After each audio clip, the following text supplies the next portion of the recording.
السلام علیکم ورحمۃ اللہ وبرکاتہ. ان الحمد للہ نحمده ونستعینه ونستغفره ونؤمن به ونتوکل علیہ ونعوذ باللہ من شرور انفسنا ومن سیئات اعمالنا. من يهدي الله فلا مضل له ومن يضلله فلا هادي له. واشهد ان لا اله الا الله وحده لا شريك له واشهد ان محمدا عبده ورسوله ارسله بالحق بشيرا ونذيرا. اما بعد فان خير الحديث كتاب الله وخير الهدى هدى محمد صلى الله عليه وسلم وشر الامور محدثاتها وكل محدثة بدعة وكل بدعة ضلالة وكل ضلالة في النار. فأعوذ بالله السميع العليم من الشيطان الرجيم. بسم الله الرحمن الرحيم. قاف والقرآن المجيد بل عجبوا أن جاءهم منذر منهم فقال الكافرون هذا شيء عجيب أإذا متنا وكنا ترابا ذلك رجع بعيد قد علمنا ما تنقص الأرض منهم وعندنا كتاب حفيظ بل كذبوا بالحق لما جاءهم فهم في أمر مريج أفلم ينظروا إلى السماء فوقهم كيف بنيناها وزيناها وما لها من فروج والأرض مددناها وألقينا فيها رواسي وأنبتنا فيها من كل زوج بهيج تبصرة وذكرى لكل عبد منيب ونزلنا من السماء ماء مباركا فأنبتنا به جنات وحب الحصيد والنخل باسقات لها طلع نضيد رزقا للعباد وأحيينا به بلدة ميتا كذلك الخروج كذبت قبلهم قوم نوح وأصحاب الرس وثمود وعاد وفرعون وإخوان لوط وأصحاب الأيكة وقوم تبع كل كذب الرسل فحق وعيد أفأعينا بالخلق الأول بل هم في لبس من خلق جديد. وقال تعالى في موضع آخر وأن استغفروا ربكم ثم توبوا إليه يمتعكم متاعا حسنا إلى أجل مسمى ويؤتي كل ذي فضل فضله وإن تولوا فإني أخاف عليكم عذاب يوم كبير. وقال تعالى في موضع آخر فإذا قضيت الصلاة فانتشروا في الأرض وابتغوا من فضل الله واذكروا الله كثيرا لعلكم تفلحون.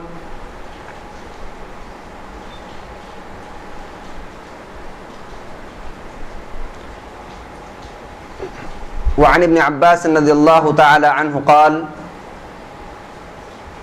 قال النبي صلى الله عليه وسلم من أكثر الاستغفار جعل الله له فرجا من كل هم ورزقه من حيث لا يحتسب أو كما قال النبي صلى الله عليه وسلم. محترم سامعین کرام، حاضرین جمعہ، نوجوان بھائیوں، پردہ نشین خواتین، ہر قسم کی تعریف و توصیف، حمد و ثنا، عظمت و جلال اس وحدہ لا شریک خالق کائنات مالک ارض و سماوات کے لیے ہے جس نے ہم تمام لوگوں کو پیدا کیا اور ایک جامع نظام حیات سے نوازا. بعد ہو انگنت درود و سلام ہو انبیاء کرام پر، بالخصوص اللہ کے آخری پاک پیغمبر جناب محمد عربی صلی اللہ علیہ وسلم پر، جنہوں نے اللہ رب العزت کے پیغام کو بلا کسی کم و کاست ہم تک پہنچا دیا. تحمید و تسلیم کے بعد میں نے آپ حضرات کے سامنے خطبہ مسنونہ میں قرآن کریم کی 2 آیت مبارکہ اور ایک حدیث پیش کی ہے.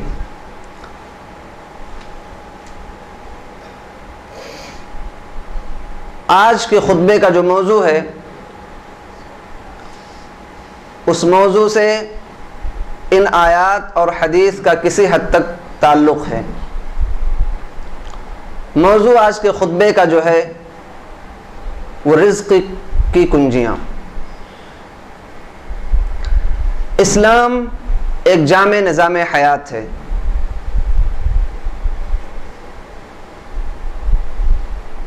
یہ سوچ غلط ہے کہ اسلام نے صرف اور صرف عبادت کا طریقہ سکھلایا ہے۔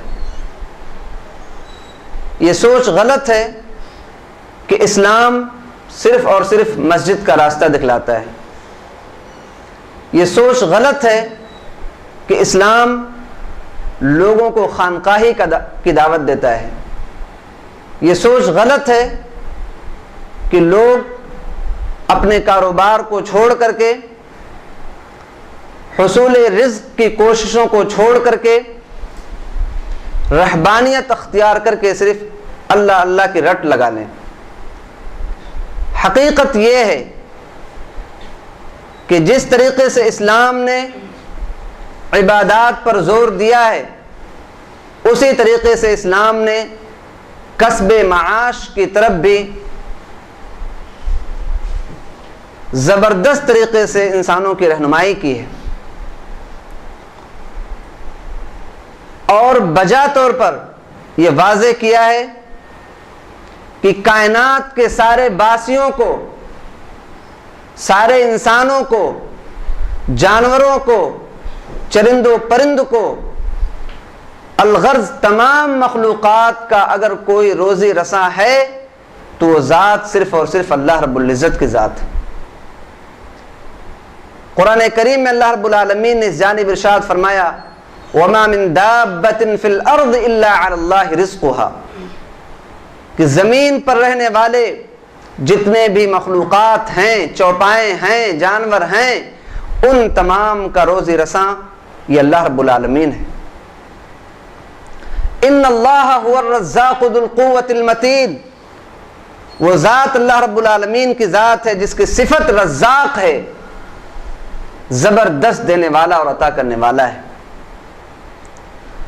اللہ رب العالمین نے صرف اپنی یہ خوبی ہی نہیں بیان کی کہ میں دینے والا ہوں، بلکہ اس کا طریقہ بھی بتایا کہ اللہ رب العالمین سے آپ کو لینا کیسے ہے، حاصل کیسے کرنا ہے۔ زمین و آسمان کے خزانوں کا مالک اللہ رب العالمین ہے، لیکن اس خزانے کو کھولنے کے لیے آپ کے پاس چابی کون سی ہوگی، کنجی کون سی ہوگی، اسی تعلق سے آج کے اس خطبے میں گفتگو ہوگی۔ اللہ رب العالمین نے فرمایا فَإِذَا قُضِيَتِ الصَّلَاةُ فَانْتَشِرُوا فِي الْأَرْضِ وَابْتَغُوا مِنْ فَضْلِ اللَّهِ وَاذْكُرُوا اللَّهَ كَثِيرًا لَعَلَّكُمْ تُفْلِحُونَ، جب نماز سے تم فارغ ہو جاؤ، عبادات بجا لاؤ، اللہ رب العالمین کے فضل کو تلاش میں نکل پڑو، اللہ رب العالمین کے رزق کی تلاش میں نکل پڑو، کوشش کرو اور اس کا فضل تلاش کرو،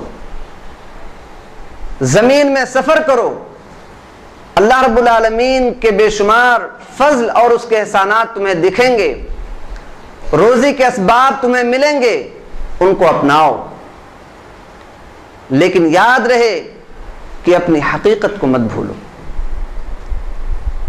یہ مت بھولو کہ رزق دینے والا اللہ رب العالمین ہے، وہ تم سے رزق کو چھین بھی سکتا ہے، تمہارے گناہ بڑھیں گے، تمہاری معصیتیں بڑھیں گی، نافرمانیاں بڑھیں گی، اللہ رب العالمین کی ناراضگی والے کام تمہارے ہاں پائے جائیں گے، اس کی ناراضگی کو خرید لو گے، اللہ رب العالمین تم سے رزق کو چھین لے گا۔ اسی لیے آگے جملہ بڑھایا اللہ رب العالمین نے وَاذْكُرُوا اللَّهَ كَثِيرًا لَعَلَّكُمْ تُفْلِحُونَ، تم اللہ رب العالمین کو حصول رزق کے ساتھ ساتھ یاد کرتے رہو تاکہ تم کامیابی کے ساتھ اپنے منزل تک پہنچ سکو، یہ راستہ تمہارے لیے آسان ہو سکے۔ الغرض آج یہ انسانیت معصیت میں، برائی میں، فحاشی میں، دل فریبی میں اور دنیا کی رنگینیوں میں اس قدر کھو گئی ہے کہ اس کے یہاں سے حلال و حرام کا تمیز مٹ گیا ہے۔ نہ حلال کی تلاش ہے اور نہ حرام کی تمیز ہے، نہ حرام سے اجتناب ہے۔ بات یہاں تک پہنچی کہ مال و دولت کا انبار ہونے کے باوجود ایک انسان اپنے آپ کو مفلس اور قلاش تصور کرتا ہے، فقیر اور محتاج سمجھتا ہے۔ آخر وہ کون سے اسباب ہیں، وہ کون سے وسائل ہیں جن کو سامنے رکھنے کے بعد ہم اپنے آپ کو تونگر محسوس کریں گے؟ سب سے پہلی اور بنیادی چیز اللہ رب العالمین کا تقوی ہے۔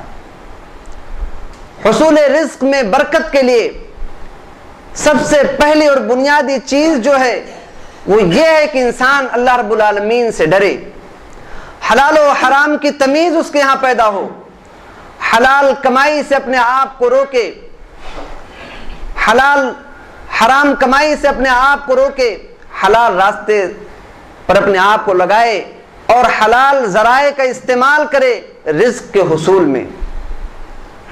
اور جس شخص کے یہاں تقوی پیدا ہوتا ہے، وسائل اس کو نہیں دکھتے ہیں، اسباب اس کو نہیں دکھتے ہیں، سورسز اس کو نہیں دکھتے ہیں، لیکن اللہ رب العالمین اس کو رزق ایسی جگہ سے عطا فرماتا ہے جہاں سے اسے شعور اور احساس تک نہیں ہو پاتا ہے۔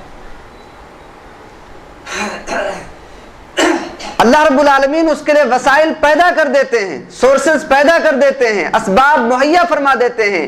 اسباب کا مہیا کرنے والا بھی تو اللہ رب العالمین ہے۔ فرمایا وَمَن يَتَّقِ اللَّهَ يَجْعَل لَّهُ مَخْرَجًا وَيَرْزُقْهُ مِنْ حَيْثُ لَا يَحْتَسِبُ، کہ اللہ رب العالمین کا تقوی جو شخص اختیار کرتا ہے، اللہ رب العالمین اس کے لیے راستے پیدا کر دیتے ہیں، اس کو ایسی جگہ سے رزق دیتے ہیں جہاں سے اس کے وہم و گمان میں نہیں ہوتا ہے کہ اللہ رب العالمین وہاں سے اسے رزق فراہم کر سکتے ہیں۔ آئیے ایک واقعہ نقل کرتا ہوں کہ متقیوں کو اور پرہیزگاروں کو اللہ رب العالمین رزق کیسے عطا کرتا ہے۔ امام بخاری رحمہ اللہ، کون نہیں جانتا ہے، ان کے والد اسماعیل ابن ابراہیم کہتے ہیں اپنے بیٹے کے سلسلے میں، بہت مالدار تھے، وفات کے وقت انہوں نے ایک بات کہی کہ میرے بیٹے، میں نے تمہارے لیے بہت سارا میراث چھوڑا ہے، بہت سارا ترکہ چھوڑا ہے میرے بعد، تمہیں بہت ساری دولت نصیب ہوگی، تم اسے شوق سے استعمال کرنا۔ یاد رکھو کہ میں نے اپنے اس پورے مال میں ایک بھی درہم شبہ کا نہیں چھوڑا ہے۔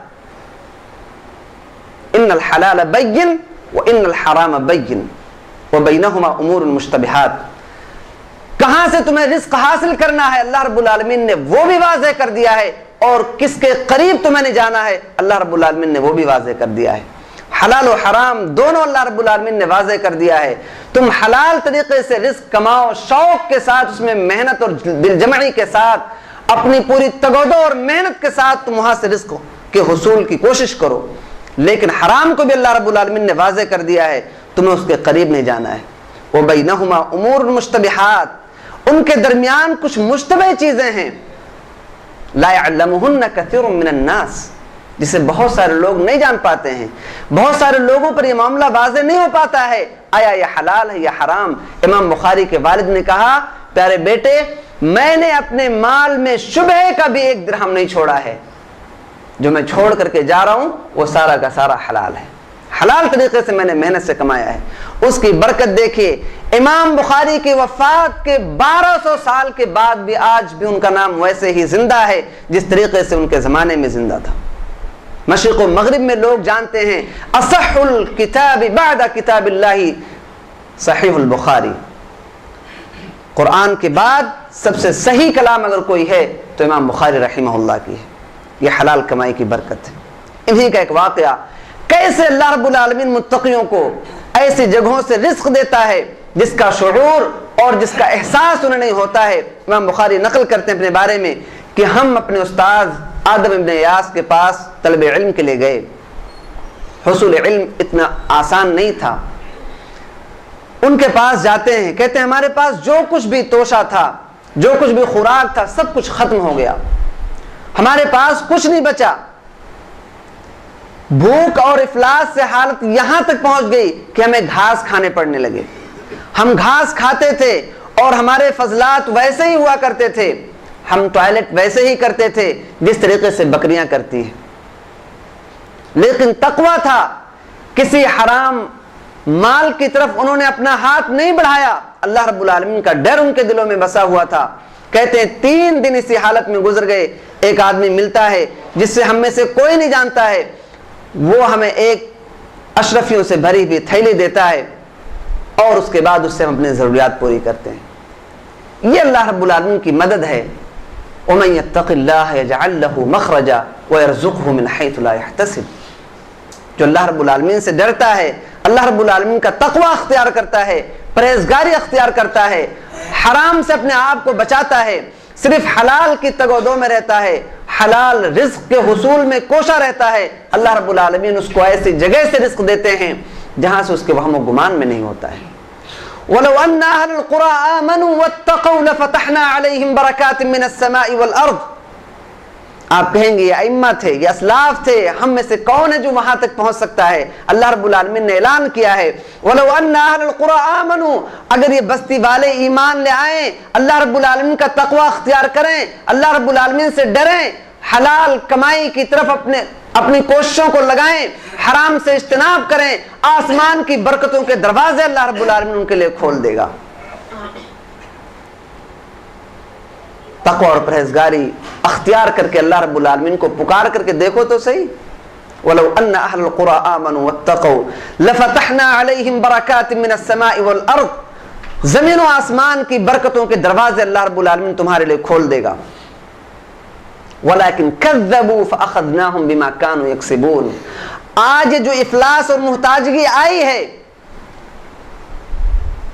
آج جو فقر و فاقے کی نوبت آئی ہے, آج جو قلاشی اور محتاجگی آئی ہے, یہ صرف اس بات اور اس بنیاد پر آئی ہے کہ ہم نے اللہ رب العالمین پر توکل اور اعتماد کرنا چھوڑ دیا.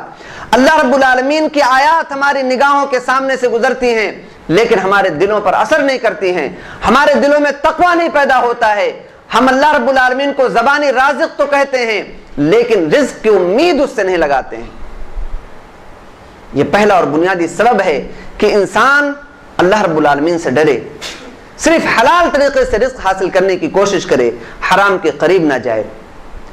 دوسرا اہم اور بنیادی سبب, دوسری اہم اور بنیادی کنجی جس کے ذریعے سے رزق میں برکت حاصل ہوتی ہے. نوح علیہ السلام نے اپنی قوم والوں کو 950 سال تک تبلیغ کی, 950 سال تک انہیں اللہ رب العالمین کی وحدانیت کی طرف بلاتے رہے. قوم والے سرکشی اور نافرمانی میں ڈوبے رہے, اللہ رب العالمین کی معصیت اور نافرمانی کرتے رہے. نوح علیہ السلام نے کہا آج تم پر فقر و فاقہ ہے, محتاجگی ہے, تمہارے مال میں برکت نہیں ہوتی ہے, آؤ میں تمہیں ایک نسخہ دیتا ہوں. فَقُلْتُ اسْتَغْفِرُوا رَبَّكُمْ إِنَّهُ كَانَ غَفَّارًا يُرْسِلِ السَّمَاءَ عَلَيْكُمْ مِدْرَارًا وَيُمْدِدْكُمْ بِأَمْوَالٍ وَبَنِينَ وَيَجْعَلْ لَكُمْ جَنَّاتٍ وَيَجْعَلْ لَكُمْ أَنْهَارًا مَا لَكُمْ لَا تَرْجُونَ لِلَّهِ وَقَارًا وَقَدْ خَلَقَكُمْ أَطْوَارًا. آؤ میں تمہیں بتاتا ہوں, اس بارگاہ الہی میں تم اپنے دامن کو پھیلا دو, اپنے گناہوں کی بخشش طلب کرو جس کی صفت یہ ہے کہ وہ بہت زیادہ معاف کرنے والا ہے, بہت زیادہ بخشنے والا ہے. جب تم معافی طلب کرو گے تو نہ صرف یہ کہ وہ تمہارے گناہوں کو معاف کر دے گا بلکہ آسمان سے باران رحمت نازل کرے گا, آسمان سے برکتوں کے دروازے کھول دے گا, تمہارے لیے باغات اگا دے گا, تمہارے مال و اولاد میں برکت عطا کرے گا, تمہارے لیے نہریں جاری کر دے گا. وَيَجْعَلْ لَكُمْ جَنَّاتٍ وَيَجْعَلْ لَكُمْ أَنْهَارًا. تمہاری کیا حالت ہو گئی ہے, تم نے اپنی کیا حالت بنا لی ہے کہ تمہیں اللہ رب العالمین کی عظمت پر یقین نہیں آتا. گناہ پہ گناہ ہوتے رہتے ہیں, معصیت پہ معصیت ہوتے رہتے ہیں, اللہ رب العالمین کی نافرمانیاں ہوتی رہتی ہیں, ہمارے دلوں پر جوں تک نہیں رکھتا. دل زنگ آلود ہو چکے ہیں, رزق میں برکت آئے تو کہاں سے آئے. ہود علیہ السلام نے بھی اپنی قوم کو کہا وَيَا قَوْمِ اسْتَغْفِرُوا رَبَّكُمْ ثُمَّ تُوبُوا إِلَيْهِ يُرْسِلِ السَّمَاءَ عَلَيْكُمْ مِدْرَارًا وَيَزِدْكُمْ قُوَّةً إِلَىٰ قُوَّتِكُمْ وَلَا تَتَوَلَّوْا مُجْرِمِينَ. اے میرے قوم کے لوگوں, آج تم کمزور ہو, دوسری قومیں تمہیں کچل رہی ہیں, آؤ اللہ رب العالمین سے مغفرت طلب کرو. تمہاری قوت میں نہ صرف اضافہ ہوگا بلکہ اللہ رب العالمین تمہارے مال و اولاد میں برکت عطا کرے گا. مجرموں کی طرح سے اپنے گردن موڑ کر کے واپس مت جاؤ. زمینی اعتبار سے اللہ رب العالمین تمہیں قوت دے گا. یہ استغفار کا نسخہ، یہ توبے کا نسخہ، یہ فارمولہ ہم کم اپنائیں گے. آج فقر و فاقہ ہے تو امت مسلمہ پر ہے، محتاجگی ہے تو امت مسلمہ پر ہے، قلاشی ہے تو امت مسلمہ پر ہے، کمزوری ہے، دوسرے قوموں کا غلبہ ہے تو امت مسلمہ پر ہے. ہچکیاں اور سسکیاں لیتے ہوئے یہ قوم گزر رہی ہے، اپنے ایام کو گزر رہی ہے، اپنے ایام کو گزار رہی ہے، لیکن کسی کو توفیق نہیں ہوتی ہے کہ اللہ رب العالمین سے اپنے کرتوتوں کی معافی مانگ لے. وَأَنِ اسْتَغْفِرُوا رَبَّكُمْ ثُمَّ تُوبُوا إِلَيْهِ يُمَتِّعْكُمْ مَتَاعًا حَسَنًا إِلَىٰ أَجَلٍ مُّسَمًّى وَيُؤْتِ كُلَّ ذِي فَضْلٍ فَضْلَهُ وَإِن تَوَلَّوْا فَإِنِّي أَخَافُ عَلَيْكُمْ عَذَابَ يَوْمٍ كَبِيرٍ. سورہ ہود ہی میں اللہ رب العالمین نے دعوت بھی دی، بلایا مومنوں کو اور کہا تم اللہ رب العالمین سے استغفار کرو، اللہ رب العالمین سے بخشش طلب کرو. یمتعکم متاعا حسنا الی اجل مسمی، ایک مقررہ مدت تک کے لیے تمہیں اللہ رب العالمین دونوں جہان کی بھلائیوں سے نواز دے گا. اللہ کے نبی صلی اللہ علیہ وسلم دعا مانگا کرتے تھے، ربنا آتنا فی الدنیا حسنۃ وفی الآخرۃ حسنۃ وقنا عذاب النار. اے بار الہ، اے پروردگار، تو ہمیں اس دنیا میں بھی بھلائی عطا فرما اور آخرت میں کی بھلائی سے بھی نواز دے. اللہ رب العالمین نے کہا استغفار کرو گے دنیا و آخرت دونوں کی بھلائیوں سے نواز دوں گا. وَأَنِ اسْتَغْفِرُوا رَبَّكُمْ ثُمَّ تُوبُوا إِلَيْهِ يُمَتِّعْكُمْ مَتَاعًا حَسَنًا إِلَىٰ أَجْلٍ مُّسَمًّى، بہت ہی بہترین بھلائی سے تمہیں نوازوں گا، خیر سے تمہیں نوازوں گا، کسی کے محتاج نہیں رہو گے، کسی سے ڈرنے والے نہیں رہو گے. اللہ رب العالمین تمہارے فقر و فاقہ کو دور کر کے تمہیں تونگر بنا دے گا، تمہیں خوشحال بنا دے گا، تمہارے رزق میں برکت عطا کر دے گا. اور ہر قسم کی فضیلت سے اللہ رب العالمین نوازے. یہ استغفار جو دوسری کنجی ہے، اللہ کے نبی صلی اللہ علیہ وسلم نے حدیث مبارکہ میں بیان فرمایا.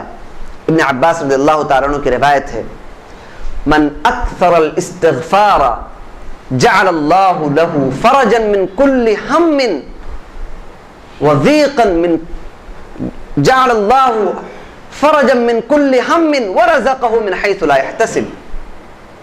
کہ جو اللہ رب العالمین سے کثرت سے استغفار کرتا ہے، اللہ رب العالمین سے اپنے گناہوں کی معافی مانگتا ہے، اللہ رب العالمین اس کے لیے ہر پریشانی سے نکلنے کا راستہ فراہم کر دیتے ہیں. آج اس معاشرے میں تلاش معاش سے زیادہ پریشان کن کوئی اور چیز نہیں. کسی بھی انسان سے پوچھو، وہ حصول رزق کے لیے کوشاں ہوتا ہے، در در کی ٹھوکریں کھاتا ہے، لیکن کبھی اس دروازے کو نہیں کھٹکھٹاتا، اللہ رب العالمین کے سامنے آ کر کے اپنے گناہوں کی معافی نہیں مانگتا. حسن بصری رحمہ اللہ کا واقعہ ہے، ان کے پاس ایک شخص آتا اور کہتا ہے کہ کوئی نسخہ بتائیے، کوئی علاج بتائیے، اس سال قحط سالی بہت زیادہ ہے، لوگ بھوکوں مر جائیں گے. حسن بصری نے کہا جاؤ کثرت سے استغفار کرو. ایک اور شخص آتا ہے، کہتا ہے اس سال باغ میں پھل نہیں آ رہے ہیں، باغ قحط زدہ ہیں، خشک سالی پڑی ہوئی ہے، اس سال غلہ نہیں اگ رہا ہے. حسن بصری رحمہ اللہ نے کہا جاؤ کثرت سے استغفار کرو. ایک اور شخص آتا ہے، کہتا ہے ہمارے ہاں اولاد کی شکایت ہے، اللہ رب العالمین ہمیں کوئی اولاد نہیں عطا کر رہا ہے. کہا جاؤ کثرت سے استغفار کرو. اسی طریقے سے ایک اور شخص آتا ہے، وہ بدامنی کی شکایت کرتا ہے، کہتا ہے لوگ مامون نہیں ہیں، لوگوں کے اوپر دوسری قومیں حاوی ہو رہی ہیں. حسن بصری نے کہا جاؤ کثرت سے استغفار کرو. ان کے پاس بیٹھے ہوئے ایک شخص نے کہا آپ کے پاس 4 لوگ آئے، مختلف شکایتیں لے کر کے آئے، مختلف قسم کی عرضیاں لے کر کے آئے، چاروں کو آپ نے ایک ہی نسخہ بتایا جاؤ کثرت سے استغفار کرو. کہا یہ بات میں اپنی طرف سے نہیں کہہ رہا ہوں، یہ بات عرش والے نے کہی ہے. فَقُلْتُ اسْتَغْفِرُوا رَبَّكُمْ إِنَّهُ كَانَ غَفَّارًا يُرْسِلِ السَّمَاءَ عَلَيْكُمْ مِدْرَارًا وَيُمْدِدْكُمْ بِأَمْوَالٍ وَبَنِينَ وَيَجْعَلْ لَكُمْ جَنَّاتٍ وَيَجْعَلْ لَكُمْ أَنْهَارًا. یہ حل میرا اپنا حل نہیں ہے، یہ عرش والے کا حل ہے کہ کثرت سے استغفار کرو گے اللہ رب العالمین قحط سالی دور کرے گا، اللہ رب العالمین رزق عطا کرے گا، اللہ رب العالمین اولاد عطا کرے گا، اللہ رب العالمین تمہارے اوپر سے دشمنوں کا خوف ہٹا دے گا۔ یہ دوسری کنجی ہے رزق کے تالے کو کھولنے کی۔ تیسرا اہم سبب، تیسری اہم کنجی جس کے ذریعے سے ہم رزق حاصل کر سکتے ہیں، بھاگ دوڑ رہتی ہے، کوشش رہتی ہے، لیکن ہمارا اعتماد اللہ رب العالمین پر نہیں ہوتا ہے، ہمارا بھروسہ اللہ رب العالمین پر نہیں ہوتا ہے۔ جتنی اپنی محنت سے حاصل کی ہوئی ڈگری کے اس کاغذ پر ہوتا ہے، یا جتنا ہمارا اپنے دماغ پر اعتماد ہوتا ہے، یا جتنا اپنی مکر و فریب پر اعتماد ہوتا ہے، اپنی چال بازیوں اور اپنے ٹرک پر اعتماد ہوتا ہے، سودی نظام اور سودی سسٹم پر ہوتا ہے، رشوت خوری پر ہوتا ہے، بینکوں پر ہوتا ہے، اتنا اعتماد ہمارا اللہ رب العالمین کی ذات پر نہیں ہوتا ہے۔ اللہ رب العالمین نے قرآن کریم کے اندر ذکر کیا، وَمَن يَتَوَكَّلْ عَلَى اللَّهِ فَهُوَ حَسْبُهُ إِنَّ اللَّهَ بَالِغُ أَمْرِهِ قَدْ جَعَلَ اللَّهُ لِكُلِّ شَيْءٍ قَدْرًا۔ اعتماد کر کے تو دیکھو، تمہارے لیے اللہ رب العالمین کی ذات کافی ہے، وہ تمہیں رزق دے گا جہاں سے تم اندازہ نہیں کر سکتے ہو۔ ہر ایک چیز کا اللہ رب العالمین نے ایک وقت مقرر کر رکھا ہے، جب وہ وقت آ جائے گا دنیا کی کوئی طاقت اس کو روک نہیں سکتی ہے۔ قد جعل اللہ لکل شیء قدرا۔ حدیث پاک میں اللہ کے نبی صلی اللہ علیہ وسلم نے فرمایا، مومنوں کہاں ہو؟ اللہ رب العالمین پر ایمان رکھنے والوں، اعتماد کرنے والوں، اس کا کلمہ پڑھنے والوں کہاں ہو؟ اپنے ایمان کو ذرا جھنجھوڑو، اپنے توکل اور اپنے یقین کو ذرا جھنجھوڑو۔ اللہ کے نبی صلی اللہ علیہ وسلم نے فرمایا، لو انکم توکلتم علی اللہ حق توکلہ لرزقکم کما یرزق الطیر تغدو خماسا وتروح بطانا۔ اگر تم اعتماد اللہ کی ذات پر اسی طرح سے کرو جس طرح سے اعتماد اور توکل کرنے کا حق ہے، جس طرح سے اس پر بھروسہ کرنے کا حق ہے، تو اللہ رب العالمین تمہیں بھی ویسے ہی رزق دے گا جیسے وہ پرندوں کو رزق دیتا ہے۔ تغدو خماسا وتروح بطانا، صبح سویرے خالی پیٹ نکلتے ہیں اور شام کو بھرا ہوا پیٹ لے کر کے واپس آتے ہیں۔ ہمارا اعتماد اور ہمارا توکل آج پرندوں سے بھی کمزور ہو چکا ہے۔ اس کا ہرگز یہ مطلب نہیں کہ مسجد میں بیٹھ کر کے یہ پکار لگائیں کہ اگر اللہ رب العالمین پر ہمارا اعتماد اتنا مضبوط ہے کہ من و سلوہ خود ہمارے پاس اتر کر کے آئے گا، نہیں، بلکہ وسائل ہمیں تلاش کرنے ہیں، اسباب تلاش کرنے ہیں، رزق کے حصول کے لیے کوشش کرنی ہے، لیکن اعتماد اللہ رب العالمین کی ذات پر کرنی ہے۔ پرندے رزق کے تلاش میں نکلتے ہیں، لیکن اعتماد ان کا اللہ رب العالمین کی ذات پر ہوتا ہے کہ جس خالق نے ان کو پیدا کیا ہے، جس مالک کے ہاتھ میں اس کائنات کا پورا نظام اور سسٹم ہے، جو اس کائنات کو تدبیر کرنے والا ہے، جو اس کائنات کو چلانے والا ہے، وہی ہمیں رزق بھی دے گا۔ ہم بھی یہی توکل اور بھروسہ اللہ رب العالمین کی ذات پر کریں کہ اللہ رب العالمین کی ذات ہمیں پیدا کیا ہے تو برباد نہیں کرے گا، ضائع نہیں کرے گا، وہ ہمیں رزق سے ضرور نوازے گا۔ یہ تیسرا اہم سبب ہے رزق کے حصول کے لیے کہ ہم اللہ رب العالمین کی ذات پر بھروسہ کریں۔ چوتھی اہم چیز، چوتھا اہم سبب رزق میں برکت کے لیے، اللہ رب العالمین نے آپ کو مال و دولت دیا، اللہ رب العالمین نے رزق سے نوازا، اللہ رب العالمین چھین بھی سکتا ہے۔ اس لیے ضروری ہے کہ اس رزق پر اللہ رب العالمین کی شکر گزاری کی جائے، اس رزق سے ان لوگوں کا بھی حق نکالا جائے جو محتاج ہیں، مسکین ہیں، غریب ہیں، فقیر ہیں، جن کا تمہارے مال میں حق ہے۔ اللہ رب العالمین نے قرآن کریم کے اندر ارشاد فرمایا، لَإِن شَكَرْتُمْ لَأَزِيدَنَّكُمْ وَلَإِن كَفَرْتُمْ مِنَّ عَذَابِي لَشَدِيدٌ۔ اگر تم شکر گزار بندے بن کر کے رہو گے، اگر اللہ رب العالمین کے فرما بردار بن کے رہو گے تو اللہ رب العالمین اور دے گا۔ مال کی شکر گزاری یہ ہے کہ اس مال کو جو اللہ رب العالمین نے آپ کے سپرد کیا ہے اس میں صرف آپ کا حق نہیں بلکہ غریبوں اور محتاجوں کا بھی حق ہے، اور جب آپ کو دیں گے آپ کا مال کم نہیں ہوگا۔ اللہ رب العالمین نے اس کی بڑی شاندار مثال بیان فرمائی ہے۔ مثل الذین ينفقون اموالهم فی سبیل اللہ کمثل حبۃ انبتت 7 سنابل فی کل سنبلۃ 100 حبۃ. اس دانے کی مثال جو ایک انسان اللہ رب العالمین کے راستے میں خرچ کرتا ہے، اس کی مثال ایسی ہی ہے کہ ایک دانہ خرچ کرتا ہے، اس سے ایک بالی نکلتی ہے جس میں 100 دانے، اس سے ایک بالی نکلتی ہے جس میں 100 دانے ہوتے ہیں، اور فی کل سنبلۃ 100 حبۃ، جس میں 100 بالیاں نکلتی ہیں اور ہر بالی میں 100 دانے ہوتے ہیں. یعنی اللہ رب العالمین آپ کے خرچ کیے ہوئے ایک دانے کو 700 گنا تک بڑھا کر کے دیتا ہے. یہ رزق کی فراوانی نہیں تو اور کیا ہے، یہ رزق میں برکت نہیں تو اور کیا ہے کہ اللہ رب العالمین خرچ کرنے والوں کو کس طریقے سے نوازتا ہے. امام مسلم رحمہ اللہ نے اپنی صحیح کے اندر ایک واقعہ نقل کیا ہے. کہتے ہیں کہ ایک آدمی چٹیل میدان میں سفر کر رہا تھا. اچانک ہوتا یہ ہے کہ اس کے سر کے اوپر ایک بدلی آتی ہے اور بدلی میں سے ایک آواز آتی ہے. صحیح واقعہ نقل کیا امام مسلم رحمہ اللہ نے، صحیح حدیث ہے، اس کو نقل کیا. کہتے ہیں کہ بدلی سے آواز آتی ہے کہ فلاں شخص کے کھیتی پر جاؤ اور وہاں پر بارش برساؤ. چنانچہ وہ بدلی جاتی ہے اور وہاں پر ایک نالا ہوتا ہے، اس نالے میں وہ بدلی بارش نازل کرتی ہے. بدلی سے بارش برستا ہے اور اس نالی کا راستہ ایک شخص کے کھیت کے پاس پہنچتا ہے. یہ آدمی جو بادل سے آواز سنا ہوا ہوتا ہے، یہ اس کھیت کے پاس پہنچتا ہے جہاں تک وہ پرنالا بہ کر کے جا رہا تھا. وہاں پہنچتا ہے تو دیکھتا ہے کہ ایک آدمی اپنے کدال سے اپنے کھیت کو سیراب کر رہا ہے، اپنے کدال سے اپنے کھیت کی سچائی کر رہا ہے. اس آدمی نے پوچھا کہ بھلے مانوس تیرا نام کیا ہے؟ اس نے کہا میرا نام یہ ہے. اپنا نام لے کر کے اس کو بتایا. نام حدیث کے اندر ذکر نہیں ہے.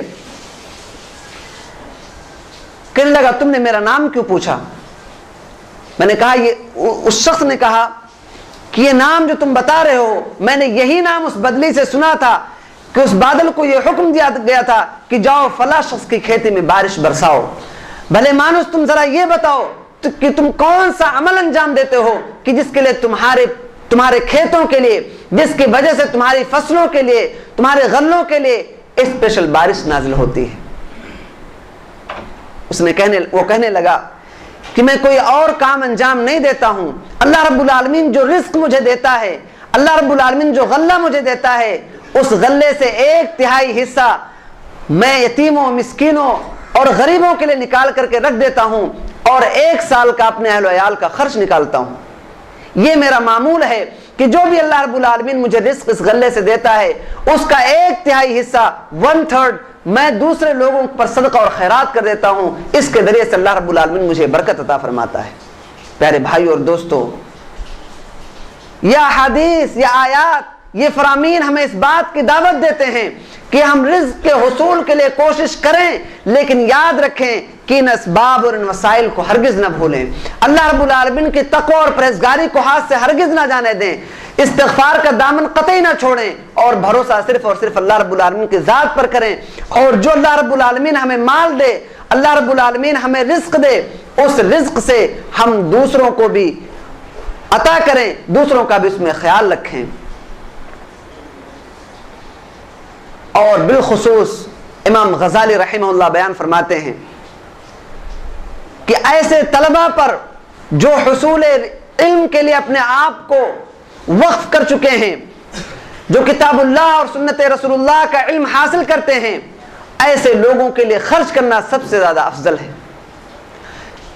ان سے سوال کیا گیا کہ آپ جو بھی صدقہ و خیرات کرتے ہیں، اس صدقہ و خیرات میں آپ سب سے زیادہ طالبان علوم نبویہ پر خرچ کرتے ہیں، دوسرے لوگوں کو حصے دار کیوں نہیں بناتے ہیں؟ امام غزالی رحمہ اللہ نے برملا جواب دیا کہ منصب رسالت کے بعد اگر کوئی سب سے بڑا عہدہ ہو سکتا ہے تو وہ علم نبوی کا حصول ہے. اور اگر میں اس علم کے حصول کرنے والوں کے لیے نہ خرچ کروں تو پھر بتاؤ میں کہاں خرچ کروں؟ اس طور پر مال کو خرچ کرنے کی فضیلت اور زیادہ بڑھ جاتی ہے. حدیث رسول بیان کرتا ہوں، غالباً ابو ہریرہ رضی اللہ تعالیٰ عنہ اس حدیث کی روایت کرنے والے ہیں. اللہ کے نبی صلی اللہ علیہ وسلم کے پاس ایک صحابی تھے، وہ علم حاصل کیا کرتے تھے. ان کا ایک بھائی تھا جو کاروبار کیا کرتا تھا. وہ آیا اللہ کے نبی صلی اللہ علیہ وسلم کے پاس شکایت لے کر کے کہ اللہ کے نبی صلی اللہ علیہ وسلم میرا یہ بھائی جو ہے یہ علم حاصل کرتا ہے اور میں کاروبار کرتا ہوں, یہ چیز مجھے پسند نہیں ہے, میں بھی چاہتا ہوں کہ میں علم حاصل کروں, میری بھی خواہش ہے. اللہ کے نبی صلی اللہ علیہ وسلم نے فرمایا ٹھیک ہے تمہاری خواہش ہے, لیکن تمہیں تمہارے بھائی پر اعتراض نہیں ہونا چاہیے. ہو سکتا ہے کہ تمہیں جو رزق دیا جا رہا ہے وہ اس تمہارے بھائی کی وجہ سے دیا جا رہا ہو, کیونکہ تم جو مال کماتے ہو اس سے اپنے بھائی پر خرچ کرتے ہو, اور یہ تمہارا بھائی حصول علم کے لیے اپنے آپ کو وقف کر چکا ہے. تو پیارے بھائی اور دوستو, اپنے مال کو اگر بڑھانا ہے, رزق میں اگر برکت طلب کرنی ہے, تو ایسے مراکز کو تلاش کرو, ایسے درسگاہوں کو تلاش کرو جہاں پر لوگ حصول علم کے لیے اپنے آپ کو وقف کر چکے ہیں, دنیا سے بیزار ہو چکے ہیں. ان کے لیے شریعت مطہرہ کا علم حاصل کرنا, اللہ کے نبی صلی اللہ علیہ وسلم کے فرامین کا علم حاصل کرنا, کتاب اللہ کے فرامین کا حاصل کرنا, یہی سب کچھ ہے. یہی ان کی مال و دولت ہے, یہی ان کا رزق ہے, یہی ان کا توشہ ہے. اس لیے ضروری ہے کہ اپنے مال میں سے ایسے درسگاہوں کا بھی خیال کیا جائے جہاں پر لوگ حصول علم کے لیے اپنے آپ کو وقف کر چکے ہیں. پیارے بھائی اور دوستو, یہ ساری چیزیں ہیں جو انسان کے رزق میں برکت عطا کرتی ہیں. ضرورت اس بات کی ہے کہ ہم کہنے سننے سے زیادہ ان اسباب پر غور کریں, اور خزانوں کو حاصل کرنے کے لیے, اللہ رب العالمین کے خزانے سے رزق کو حاصل کرنے کے لیے ان اسباب کو آزمائیں, تاکہ ہمارے رزق میں, ہمارے مال و دولت میں برکت نصیب ہو. اللہ رب العالمین سے دعا ہے کہ بار الہ تو ہم تمام لوگوں کو کثرت سے استغفار کرنے کی توفیق عطا فرما. بار الہ تو ہم تمام لوگوں کو تقوی کی اور الہیت کی توفیق عطا فرما.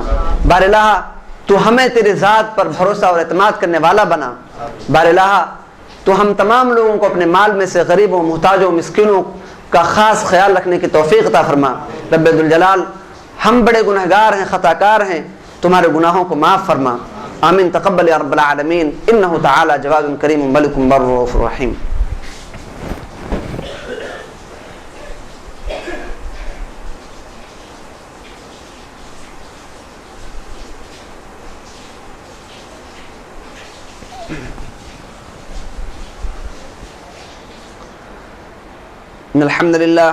الحمد لله نحمده ونستعينه ونستغفره ونؤمن به ونتوكل عليه ونعوذ بالله من شرور أنفسنا ومن سيئات أعمالنا من يهد الله فلا مضل له ومن يضلل فلا هادي له وأشهد أن لا إله إلا الله وحده لا شريك له وأشهد أن محمدا عبده ورسوله أرسله بالحق بشيرا ونذيرا. أما بعد فإن خير الحديث كتاب الله وخير الهدى هدى محمد صلى الله عليه وسلم وشر الأمور محدثاتها وكل محدثة بدعة وكل بدعة ضلالة وكل ضلالة في النار. فأعوذ بالله السميع العليم من الشيطان الرجيم. بسم الله الرحمن الرحيم.